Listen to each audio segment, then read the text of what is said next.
this chance. Mr. Speaker, even on the onset, it's very important to discuss also the soft side of our country. The country we call Kenya, in the definition of it, Honorable Speaker, is just boundaries. And I'm saying so because many times we confuse between several things. One, what is the country, the republic, the nation, the government, and the state. Honorable Speaker, what we call a country is just by the boundaries that define where Kenya lies. The other functions, Honorable Speaker, that defines what the state is the state apparatus, Honorable Speaker, the institutions of governance, which predominantly are made on the institution that guarantee the rule of law and accountability, rule of law, of course, through the judiciary, accountability through democracy in a house like the legislature, and also a functional modern state, which then defines the executive. Honorable Speaker, many times we don't talk about what the nation is, the nation of Kenya. And Honorable Speaker, I've talked about the country called Kenya. I've talked about the state, which makes the apparatus of the institution of governance. Honorable Speaker, there is also something very fundamental called the nation. And the nation is the soft side of the country. And Honorable Speaker, many times, even economically speaking, many countries actually progress when they have been able to align their culture. And Honorable Speaker, many times we confuse the culture and the language. That is only one side of what we call the nation, or shared identity, or shared values. The soft side of the country, Honorable Speaker, encompasses and answers the question of who are we as a country, who are we as a citizenry. Honorable Speaker, one could be language, others could be shared values, others could be even our temperament, others could be our disposition as a people, because, Honorable Speaker, all these soft sides of what defines the people form what is called the culture. Honorable Speaker, in this modern era, it is beholden upon all of us. And that is why culture is always actually not static, Honorable Speaker. It is progressive and dynamic. It behoves all of us to look at the segments of our culture, which then brings identities that are static. Identities, Honorable Speaker, that then brings about fault lines in the relationships of the people. And that is why many countries, Honorable Speaker, have had many people with different cultures, but they came together to find an overarching culture, a shared value across. That is why a country like Switzerland is actually more fragmented in terms of ethnicities than Kenya. But when you look at it, it is more cohesive. A country like Tanzania, Honorable Speaker, is more fragmented in terms of ethnicities. But when you go to Arusha or Dar es Salaam, and you ask anyone which tribe you come from, the first thing they ask you is, are you Kenyan?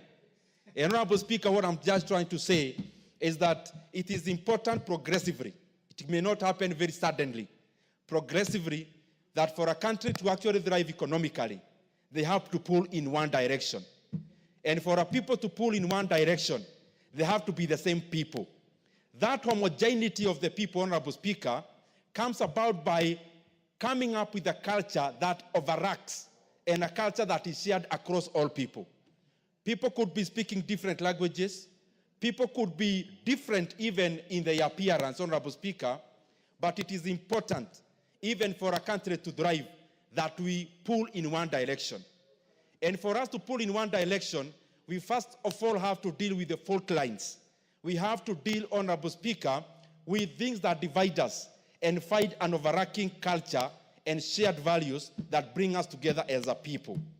And upon that, Honorable Speaker, the beauty is that we always have a chance. As a country, we have a chance. As a continent, we have a chance, Honorable Speaker, so that we can define ourselves, Honorable Speaker, through an overarching identity, and an identity that which is not static, but which is fluid. Honorable Speaker, most of the static identities are the ones that pull people apart. For example, when you are born in a different, speaking in a different language, Honorable Speaker, many times, therefore, in that particular ethnicity you come from, you may never be able to change it in your lifetime. But, Honorable Speaker, also, another static identity that we always have to live with, Honorable Speaker, many times it comes as religion. Honorable Speaker, there are also other fundamentally static identities. But the current era, the modern age of nation building, Honorable Speaker, departs from those static identities and chaperones and comes up, Honorable Speaker, with a fluid identity where people can cross over. In the identities that are static, you can't cross over. But in a fluid identity that brings people together, it becomes a big bus where anyone can get in, Honorable Speaker, and it becomes an identity where anyone can cross over, Honorable Speaker, and feel they belong. And I believe that is what we must do as the leadership of our country, as the leadership of our continent, because I believe together as a continent, we are a one people. We just have to fight that one commonality, because together, and especially as Africa, we are one people, Honorable Speaker. We must act as one people. We must pull in one direction so that our continent can actually have better days ahead. And even the same should percolate to the individual states, to the individual nations, Honorable Speaker, to the individual countries, so that we continue building a cohesive society. I thank you, Honorable Speaker. Very well. Sounds like the Hegelian philosophy or something of that type. Let's hear from Honorable Wilberforce Oundo. Thank you, Honorable Speaker, for this opportunity to also lend a voice in support of the bill before us, the Culture Bill, which is a bill essentially to give effect to Article 11.3 of the Constitution of Kenya that calls for the protection and preservation of the culture of the people of Kenya. Honorable Speaker, culture espouses the entire life of the individual. Culture espouses is the glue that binds the individual to the community. And what is a community? Honorable Speaker, when you look at the bill, they attempt to define a community.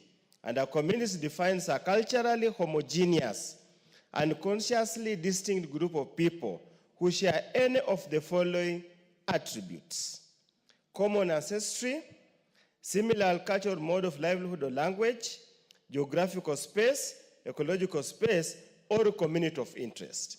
Honorable Speaker, Kenya is a case study of culture. Because, Honorable Speaker, you are aware, the so-called people who are in Kenya here are not the original occupiers of the space, the geographical space called Kenya.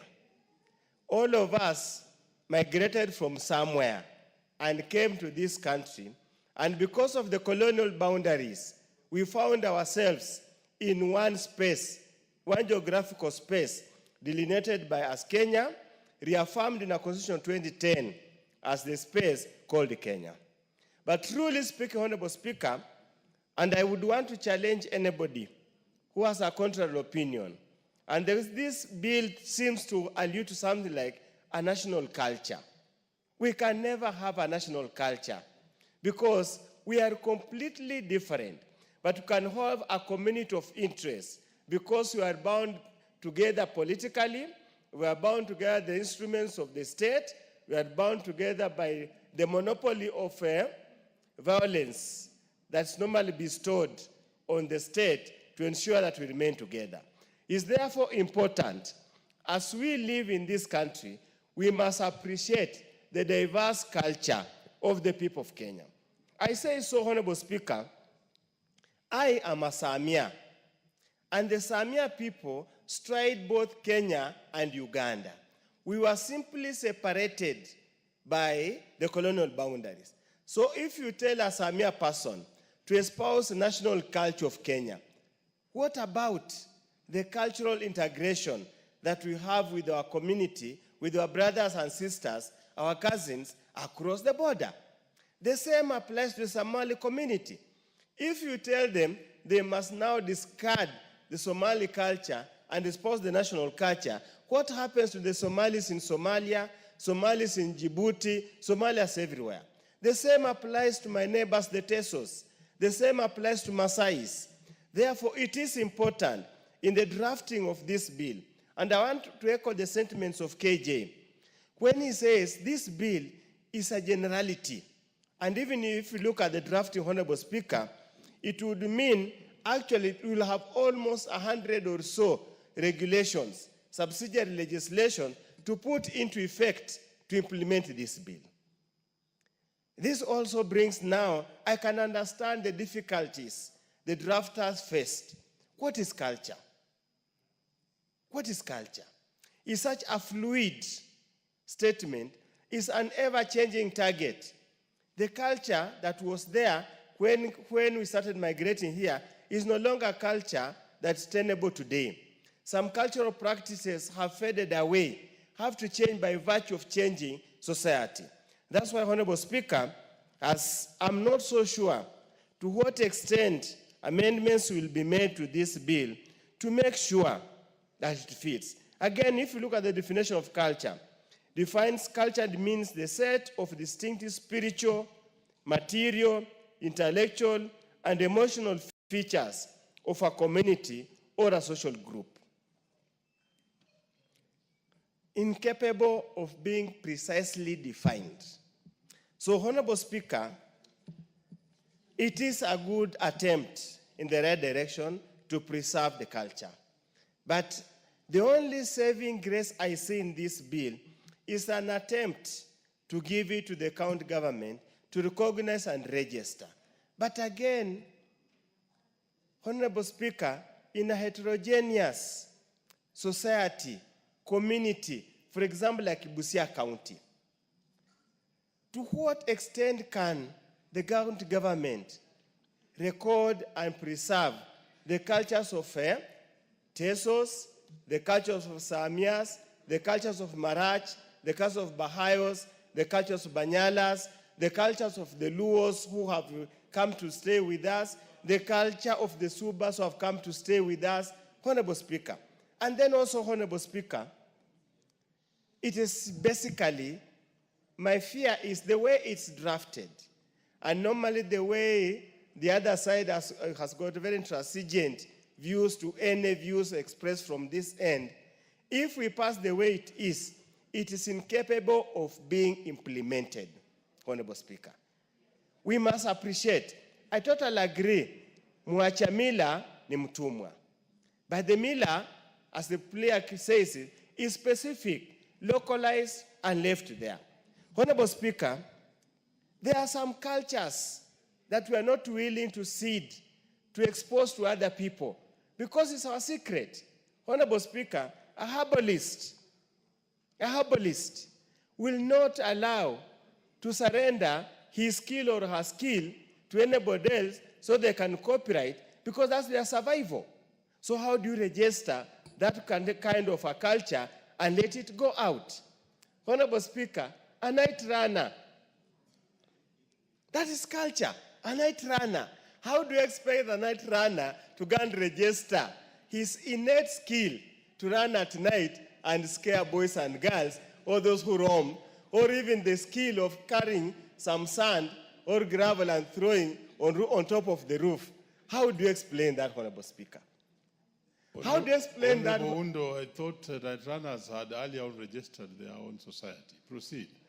Thank you. I hope they registered the society, but not the culture, not the skill. Honorable Speaker, I totally agree. So there are quite a number of very far-reaching issues, Honorable Speaker, and culture changes over time. So which culture are we registering? Honorable Speaker, let me draw to attention of the nation that in the Samia culture, women of a certain age were never allowed to eat chicken. Yes, they were never allowed to eat chicken or eggs or some type of fish. You see now, that's why it is so difficult to contextualize the culture. Honorable Dagal is already complaining We had the reasons for it. Honorable Speaker, you never, in my Samia culture, Honorable Speaker, you will never meet on the same road with your mother-in-law. She either goes into the bush or you go to the bush. Now, with these open roads, with the bushes gone, how do you succeed? How do you ensure you register such a culture and preserve such a culture? We must be dynamic.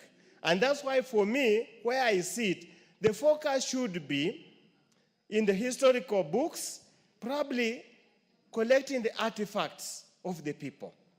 Honorable Speaker, in our culture, a girl who was now already an adolescent could never share the same toilet with the father. She had never. How? But now, Honorable Speaker, we come to Nairobi, we live in 10 by 10, there's only one toilet. The culture is gone. And that's why you find some of these two small things are starting to emerge. So, Honorable Speaker, and even issues of wife inheritance, Honorable Speaker, the women's rights came and sensationalized the issue and made it look so bad. Yet it was merely protecting the lineage and the heritage of the family, because we do not want strangers to come into the family and sow some strange seeds, so that you have kids looking this way, they look like Aloro Mondi, some look like Ndindi Nyoro. We never allowed that kind of an arrangement. We needed the purity of the family. So, Honorable Speaker, at the right time, we'll give the experts, the advisors, we'll attempt to make amendments. But I sincerely believe culture is dynamic, let it remain fluid and ever-changing. Thank you, Honorable Speaker. The Honorable Jamatia.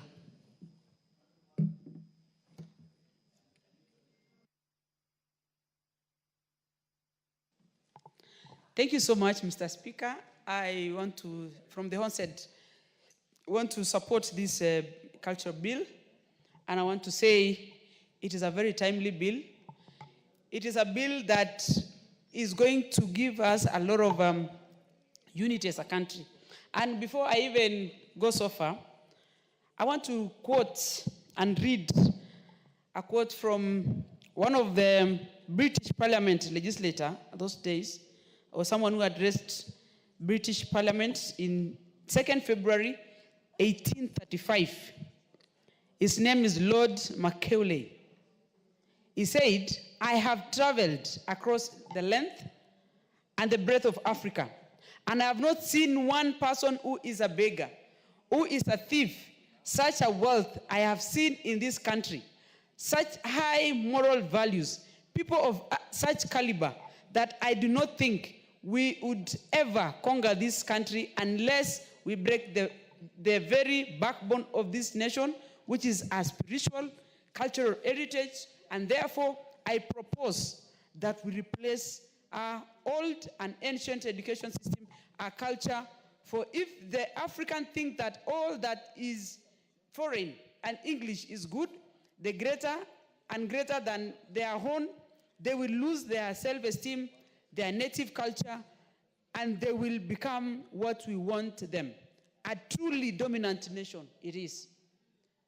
This is the year 1835, Mr. Speaker. This is a calculated move that was done in fragmentation of African culture. We are back to discussion today in one of the British colony, Kenya. And what is haunting us today is how we can bring back our culture. The proponents of the bill has really attempted so much, as Honorable Wundo has said, to give us how a best way possible on how we can preserve and have our culture in place. But the bill speaks so much on the hardware. If you look at African culture is based so much on the software, Mr. Speaker. It is how we passed down. We were not able to write down our cultures and histories. And that is why we found ourselves in these fragmented situations. Mr. Speaker, I want to be very particular on many things. I am a believer of cultures. specifically my culture. I am a Tugen, a Kalenjin. And in Tugen culture, if you look around and everyone speaks about their culture, African culture is so similar. If you go to the Nilotic of the Luo land, you come all the way to Kisii, come all the way to the Kalenjin nation, it is whole basically African way of life. Today, we are faintly surviving because we were fragmented so much by the colonialism. From the borders, as Honorable Ndindi just put it, the sacrosanctity they gave us about the imaginary borders, that I should not be doing this because I am from the other country.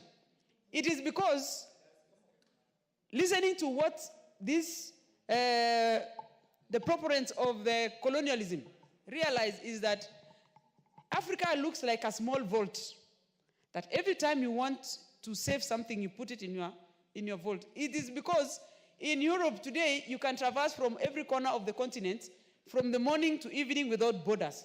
But when you come to Africa, if I want to go to my nearby neighbor, Tanzania, Uganda, South Sudan here, I need a visa. And it all eroded our culture because we were just one family.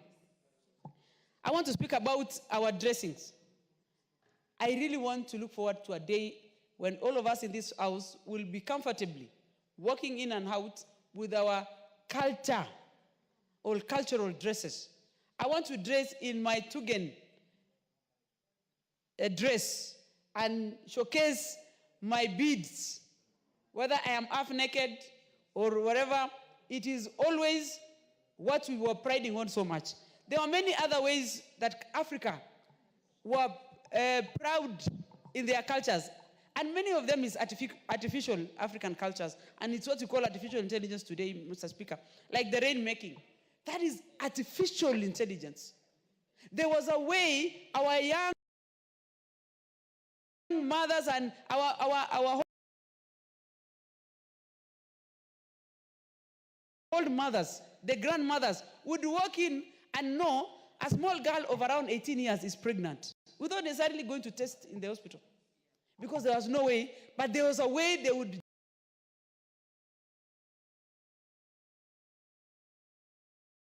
just know.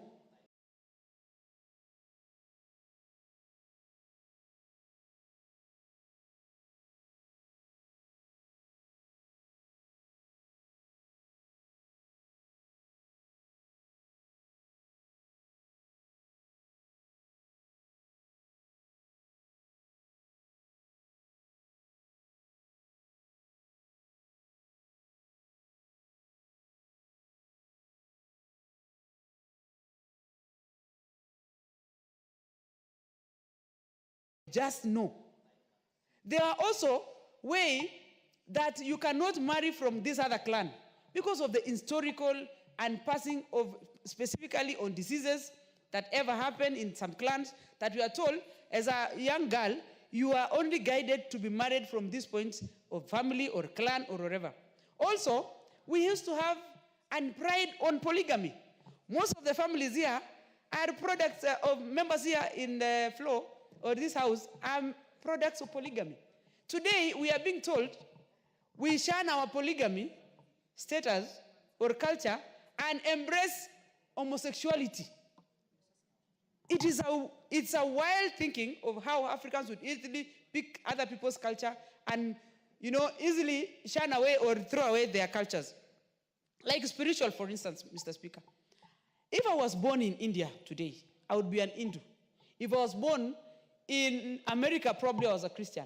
If I was born in Iraq or Syria or somewhere, I would be probably a Muslim. I am born in Africa. What is my religion? It is because Africans were not religious. They were spiritual people. They believe in a deity that not necessarily given a name. And that is why if you go to Marsabit, you will see we pray through the sun.